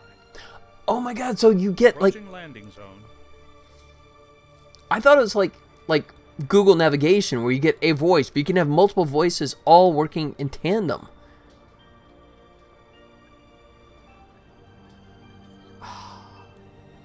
You can have as many as you want. Touchdown. Handoff complete. Very good. Captain. 300 voice lines and commands. Wow. Number 1, take us out. Aye, aye, sir. Departure procedures initiating. Shatner is your Pre-launch number one. diagnostic That just seems wrong, doesn't All it? Systems, no. Poor Shatner. Crew, He's relegated stand to your by number for one. Yes, sir. Engines online. Acknowledged. Charging shields. That's beautiful. Helm control. Standing by. You now have the comm. The ship is yours. Understood. Launching now. Okay, that's beautiful. I love it. I love it. All right. I was gonna say, okay, after I get Tribbles out the door, but then I got more coming after that. Where's my to-do list? Do I have this up? Here's my schedule, right? So level up. That was the weekend before last, right? So I did the convention where I showed the Tribble game off. I had some good response. Got to get the wish list page up. And of course, this is all implied with also finish the game as this goes along. April, I need to introduce marketing, early access, and then game release. So I got to have the game done by July 10th. Sorry, I just had to show you. No, dude, do not apologize, man. I love it. I mean, that is basically showing candy to a kid, you know. You could do fun day streams with it. Yeah. I don't know. I get so selfish, man. When I start playing the game, right here I can like interact, right? But if I play in the game, I'm just kind of like in my own world, and everyone else can just like, bite me. I just, it's all about me. I'm in my world. I just want to play my game, And so when my wife just kind of goes, okay, never mind. Hey, we're going to go get something to eat. Never mind. You're playing. Okay. Okay. Do a big old stretch like that. That's way too far. That finger looks broken. Bring it in like that, maybe. That's okay. We'll try it that way. There are VR app that you can see Twitch chat in it. So yeah. Yeah. I mean, I could do that. I mean, I've done that before where I've done it a couple times. I was just to give you an idea how far behind I am. The last time I was streaming gameplay it was about a year ago, and I was playing Uncharted 2. That's how far back I am. I own Uncharted 1 through 4, and I just started to jump into 2. That's dude, it's like Mass Effect. Yeah, I got the Mass Effect series. I installed Mass Effect 1 once, so I mean, I feel like this is kind of a deep reference, but I feel like Burgess Meredith, in the Twilight Zone, time enough at last, right? I just want to go play my games. I just want time to go play my games, but I can't find it. Absolutely cannot find it. I think I'm going to stick with that. He's kind of countering. He's kind of coming down with this arm. We'll see if that plays in context. Kind of have it start to come down here. Let the fingers start to tuck back in. Whoa, not that much. Like so. Bring it back up like so. And then this thumb just doing its own thing. Back over here. Boom. Might be okay. There you go. Let the thumb kind of come down a final bit. All right, what does this look like? Yeah. All right. So with the face doing nothing yet, it's still kind of crap. So let's go ahead and add some life to the face and see if it salvages this. Redeem highlight message. My message. See with me, I make time to play because if I see an idea I haven't thought of, I stick it on my list. I get that. My only concession to that is I'll do that with mobile game kind of stuff, right? I'll download a bunch of mobile games and give them a quick play every now and then when I can. Just because that lends itself well to, eating breakfast, bathroom breaks, that kind of thing, right? You can play the PC in the bathroom, but yeah, it's kind of an awkward thing. You got to wheel it all in there, set the screen up. Nah. You know, tablet is more conducive to that kind of thing for sure. All right. And that's the head. So let's grab the jaw. And probably, let's see. Oh, we do have. I was squishing him. I'm going to see if I can leave him squished.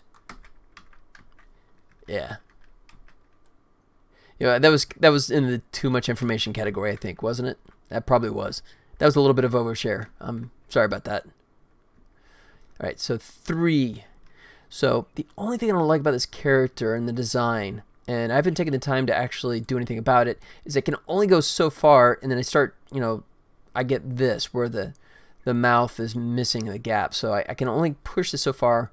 I can kind of like do it this way with the trade-off. But, I mean, I would love to just go down here, but as you can see, now I have this giant gap. And I need to add a control in here that allows me to pull the mouth down so I can do a giant gaping mouth without having that thing just look all broken.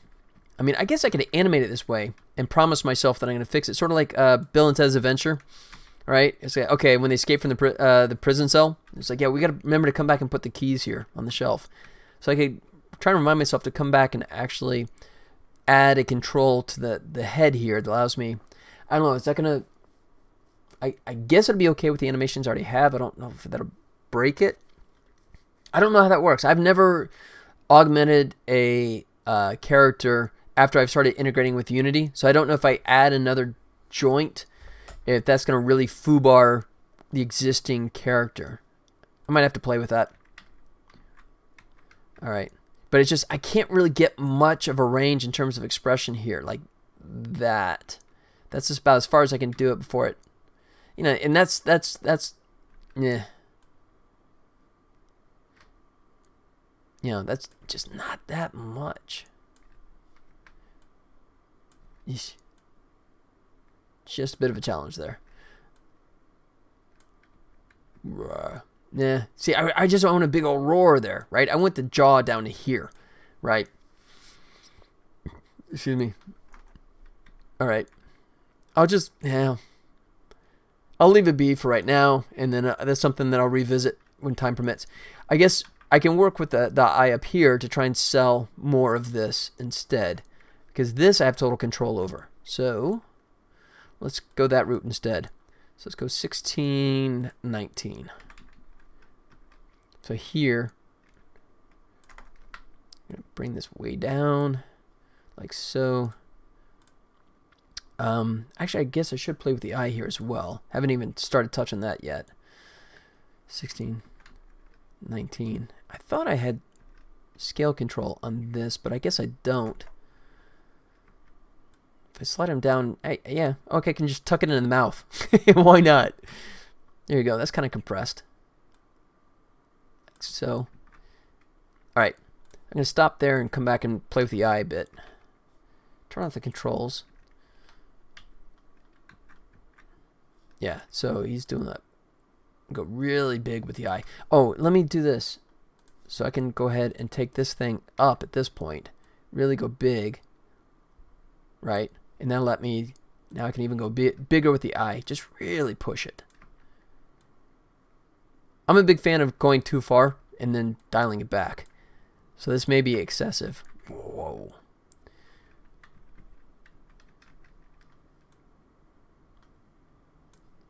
But, oh, music. There it is. There he goes. It's like, it's quiet. It's too quiet. Oh yeah, can't do that. Let's see, it's like that. So let's go like so. Boom. Like that. It's a good animation skill. Going too far? If I had a nickel for every time I had a supervisor or something on an animation project, yeah, you need to dial that down. I think I told a story recently about that. The last actually animation paying gig I had, God, unfortunately it's been a year ago, but it's been a little dry lately. But yeah, I had that. What was that? Santa Clarita Diet Mr. Ball Legs, right? I told that story before, but I went big, and my supervisor's like, yeah, they're not going to go with that. That's way too over the top, but I'll send it anyways, and just give us a dial-down version, and we sent it off, and then Netflix came back and went, yeah, we like it. Go big. And it was like, yeah. From that point on, I kept going more and more, and then I did get called on the carpet a couple times by the Netflix guys, kind of going, yeah, that's too much, man. Dial it down. It was like, oh, man. There's a couple in particular I was like really happy with, you know. And that's the bad thing about animation too, man. When you fall in love with something and they come back and they go, yeah, that's, no, too much. Crush it.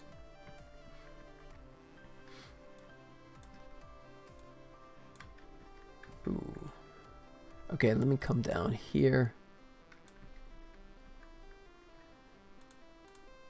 All right, I really want to sell it, so I'm going to leave the eye up there.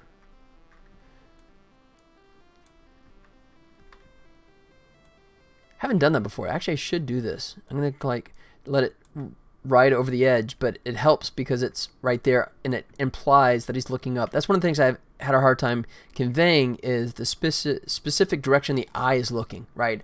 Obviously, when you have a pupil inside a full eye, it's easy to point, but with this one, a bit more of a challenge.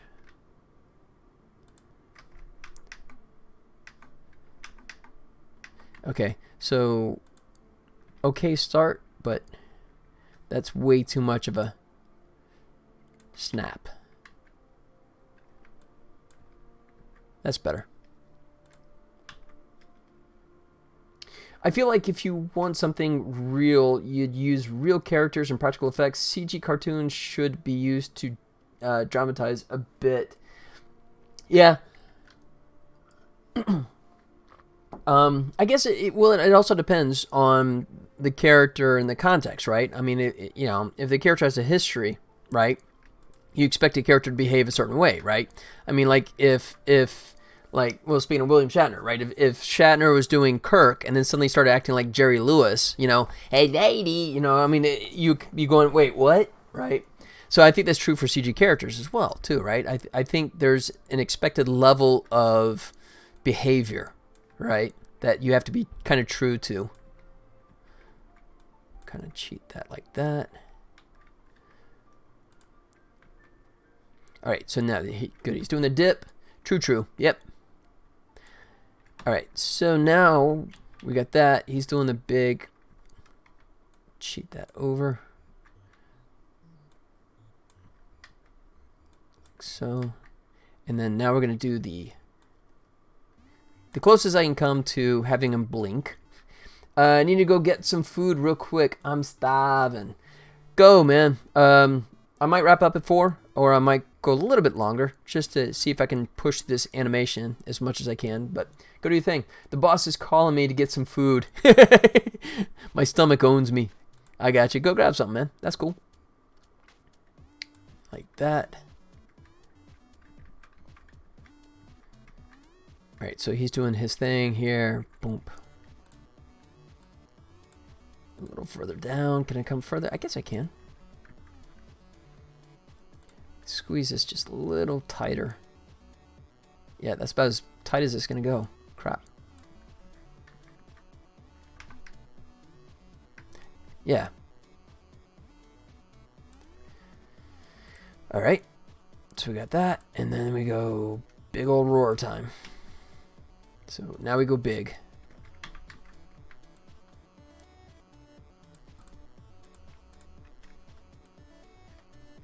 Whoa. I really crushed it. There it goes.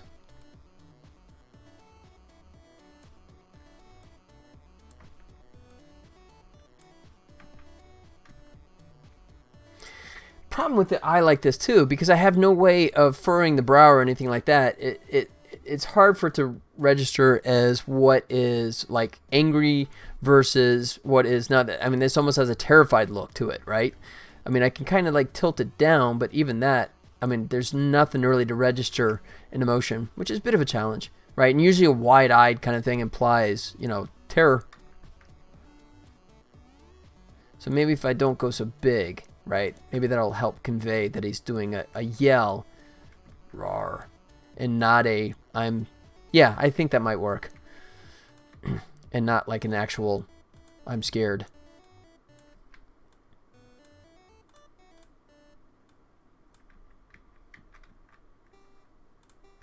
Let's see, if I rotate it, does that look like he's kind of... Yeah, I think that works.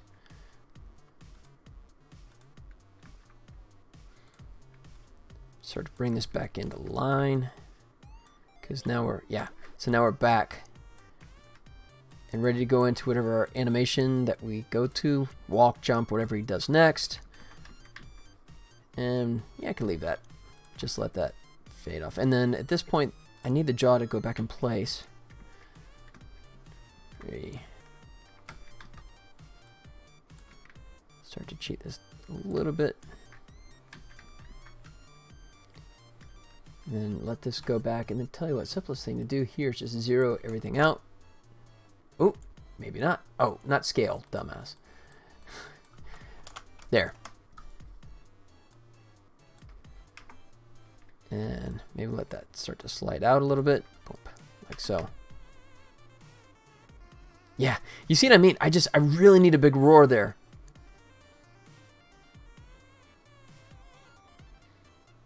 Yeah, it's just, I mean, that mouth being so tight, so closed, I just really can't sell the whole roar as much as I like, but I'm gonna have to go back in and, I mean, I can't just extend it because then it'll go beyond the jaw, so I need something that I can like dial up and down, I guess. I think I'm pushing that eye too far there. It was a fun idea, but it looks kind of funky. I think I could just let the eye drive it and not this piece.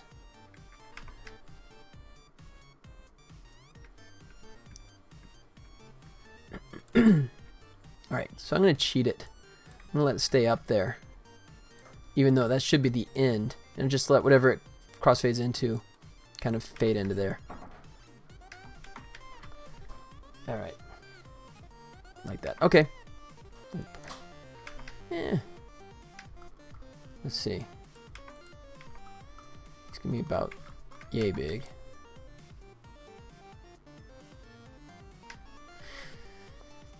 Shoulders looking a little stiff to me. Right in here. I'm not liking that. See if I can play with that a little bit. Give it a little more motion here. Come down. Start them here.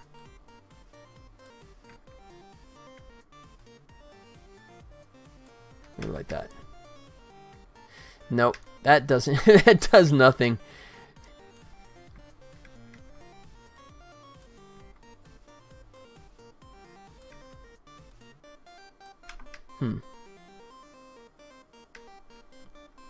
Nope.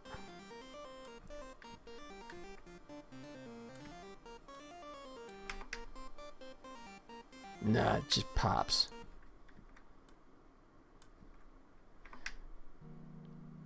It's a challenge trying to, I mean, you know, with a fixed 2D character like this, right? With that fixed view, right? I mean, to be honest, it's my first true 2D game, and I'm used to animating 3D. So it's a fun, and because you know you're limited with Maya, what you can do, I can't really do any much scaling tricks because Unity kind of breaks it when I bring it from Maya into Unity. And I talked last week about looking at Spline, Spine software, and I did some homework on that. And unfortunately, I'm going to stop down on that idea. The key reason is because Spine looks like a great piece of software, but for $300, it should have a graph editor, and right now it does not. Right? It's in development; they're working on it, but I mean, how can you have an animation tool and not be able to go in and clean this stuff up, right? You'd have to literally keyframe everything to get the performance you want, I think. And to me, I'm really shocked that they haven't included that as long as the software's been out. So for me at this point, Spine is a bit of a non-starter, at least for the time being. I was like, I downloaded the test, I did a bunch of tutorials, and I was really getting into it. And then when I was looking, okay, how can I adjust keyframes? And I went, oh, I can't?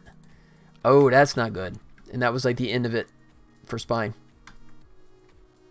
I'm not the only one, too. I mean, there's a bunch of people in the forums that are kind of going, yeah, we really need this. So it's coming.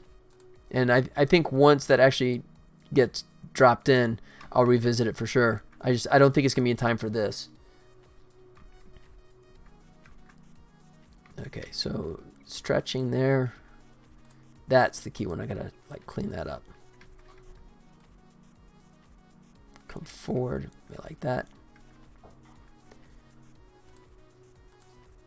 Down.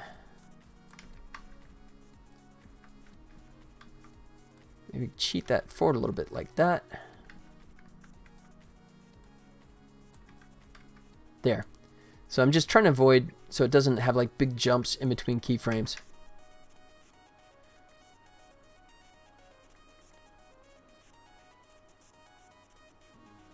Yeah. It's not my best animation, but I think it might be functional. I mean, it's definitely better than that generic look up and down crap that I had before. So let me see if I can add some life to the old hair on top. See what I can do here.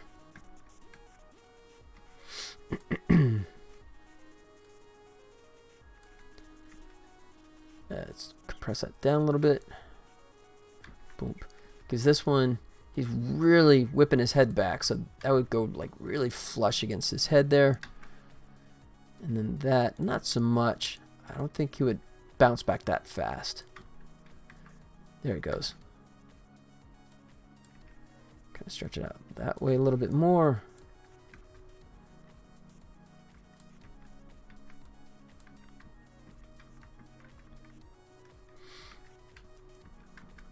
Kind of let it ride down. Same for this bad boy. For him. Let's see. Further, and he kind of settles.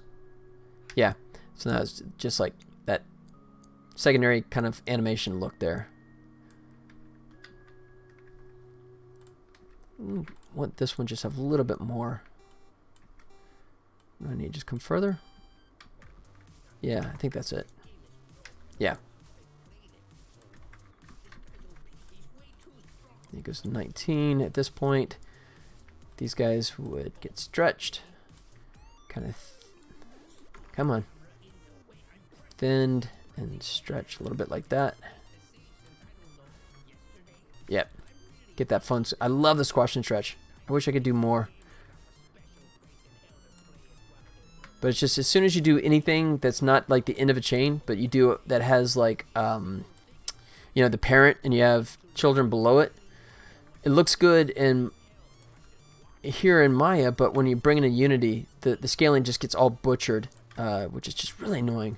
I had that with the worm and the glommer, and I just kind of like pushed through it, and there's just a bunch of back and forth tweaking just trying to get that to work correctly, and it's not really into trying to do that again, so I'm kind of skipping the squash and stretch as much as I'd like to do it. Alright, so in the point we're at 21, yeah, so here, boom, at this point they're going to be coming forward, and here they're going to like hit hard.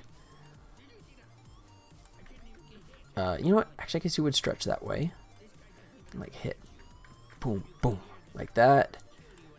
This guy is going to rotate around like so. I'm going to cheat him up like that. So he hits.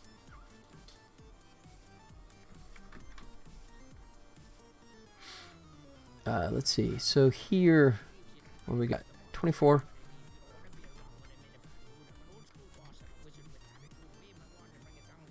I'm going to, because it's such a quick move, I think I'm going to see if I can do it this way.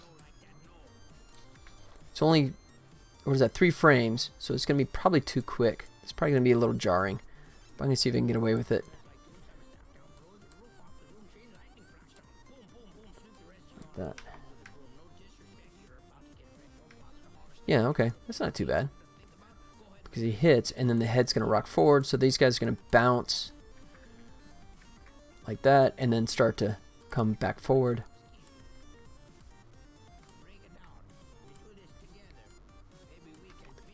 Like that. think he'll kind of come down a bit. Close him up. Cool. Like so, and we're back to 30.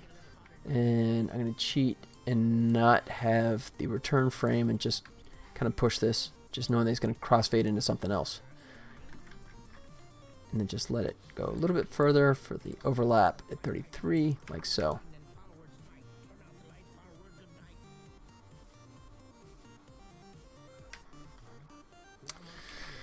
Let's see. All right, save that.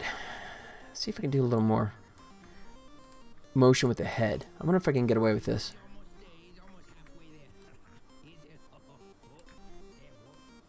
Alright, I just saved so I can like back out of this if it's not working at all. But I just want to see if I can push what kind of effect I get. Ooh, nope. Just no. So rather than undo, I'm just going to go ahead and just reload.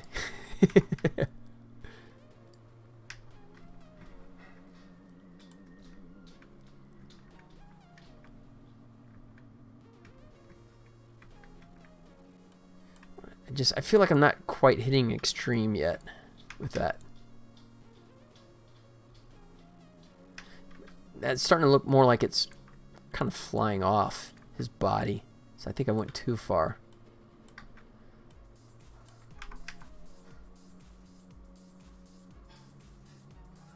That's better.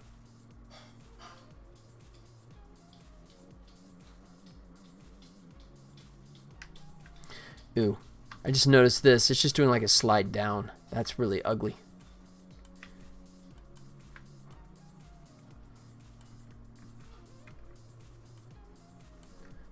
See if I rotate it better that way.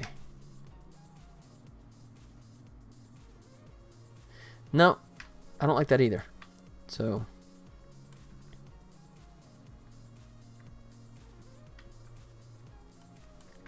see if we can come like that. Let the hand stay up more. Like that.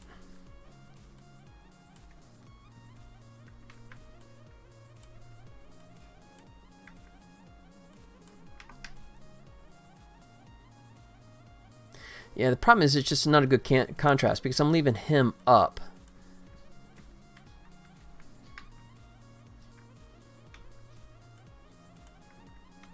So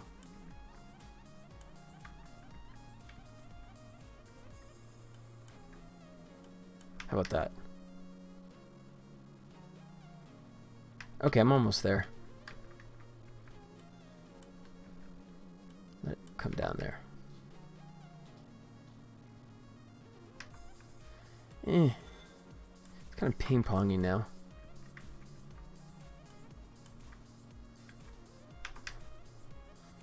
Yeah, there it is.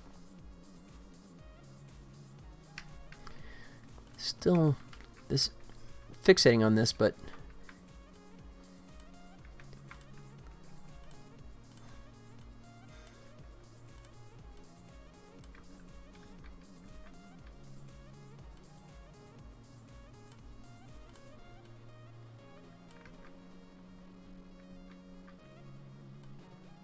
just not quite happy with this arc, especially the shoulder. Just it's feeling really dead to me.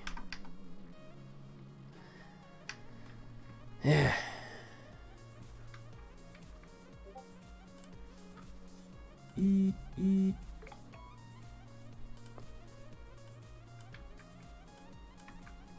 See what that is. No, it's still it's going up and down. Crap.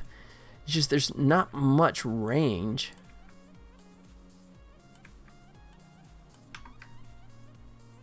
Ugh. It's not helping. Not helping. How about that? Alright, I think I'm starting to pixel F it, so I might have to just go ahead and stop down. Yeah, there we go.